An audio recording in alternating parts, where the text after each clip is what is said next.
পিঠেপুলি উৎসবে চারু ও অলিকে উচিত শিক্ষা দিয়ে মা বাবাকে কাছাকাছি আনলো জয়ী। হ্যাঁ বন্ধুরা, আমরা এমনটাই দেখতে পাবো অনুরাগের ছোঁয়া ধারাবাহিকের আগামী পর্বগুলোতে। অলিকে পাত্তা না দিয়ে আরিয়ান জয়ীর সাথে কথা বলে, তখন অলি প্রচন্ড খেপে যায়।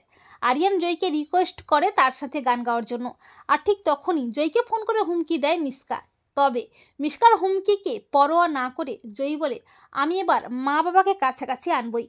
অপরদিকে সূর্য বিগ বংয়ে গিয়ে বলে, বিগ বং যে সম্মান হারিয়েছে আমি সেই সম্মান ফিরিয়ে দেব বিগ বংকে। সূর্য বলে, মকর সংক্রান্তিতে পিঠেপুলি উৎসব হবে এই বিগ বংয়ে।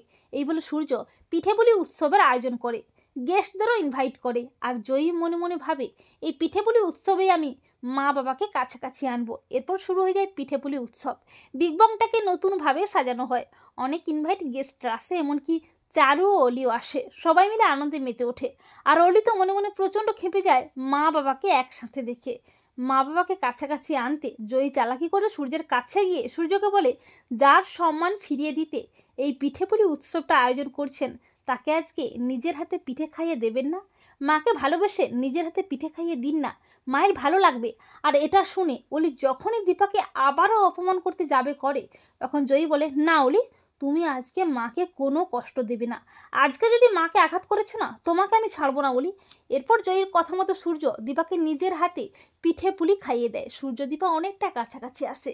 আর জয়ী মনে মনে ভাবে, আমি এভাবেই মা বাবাকে কাছাকাছি আনবো। তো বন্ধুরা, তোমরা এটি চাও তো যে পিঠে পুলি উৎসবের দিন চারু ও অলিকে উচিত শিক্ষা দিয়ে মা বাবাকে যেন কাছাকাছি আনে জয়ী?